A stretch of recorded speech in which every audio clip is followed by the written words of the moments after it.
Parliament's back for 2025, and I wanted to run you through some of the big issues that are going on right now in Australian politics. We're getting on top of the global inflation crisis through targeted cost of living support, energy bill relief for every household, a tax cut for every Australian taxpayer, and support through reform of the childcare system, laying the building blocks for a universal childcare system. The latest inflation figures have headline inflation now at 2.4%, well down on the 6.1% when Labor first came into office. When Labor came into office, inflation was high and rising. Now it's lower and falling, comfortably back inside the Reserve Bank's 2 to 3% inflation target range.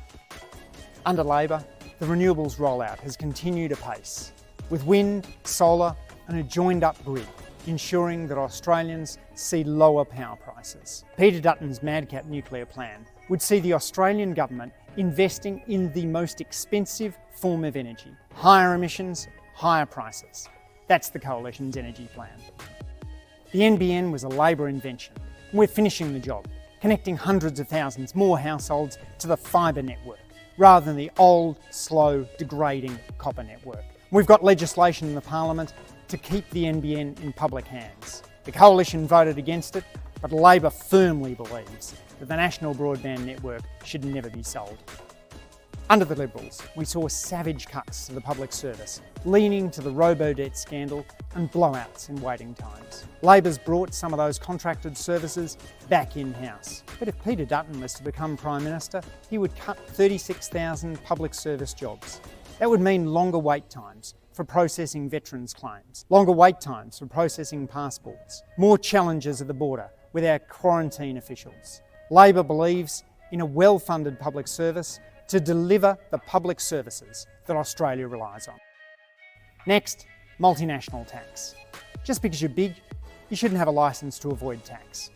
Labor's laws have ensured that we close off the debt deduction loophole and put a global floor under company tax. We've provided new transparency measures, which are leading the world in terms of things like country-by-country reporting. In a recent report, Policy Director at the Financial Accountability and Corporate Transparency Coalition, Zorkan Millen, said our new corporate transparency law is setting a new global bar when it comes to what public country-by-country reporting should look like.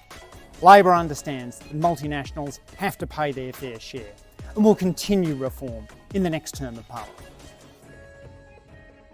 Next, supermarket competition. Australia's got one of the most concentrated supermarket sectors in the world, and we're ensuring that farmers get a fair deal through Labor's new mandatory supermarket code of conduct, with multi-million-dollar penalties for supermarkets that do the wrong thing. We're standing by shoppers, asking the competition watchdog to conduct the first review in 16 years of supermarket competition, and giving them more resources to crack down on things like shrinkflation.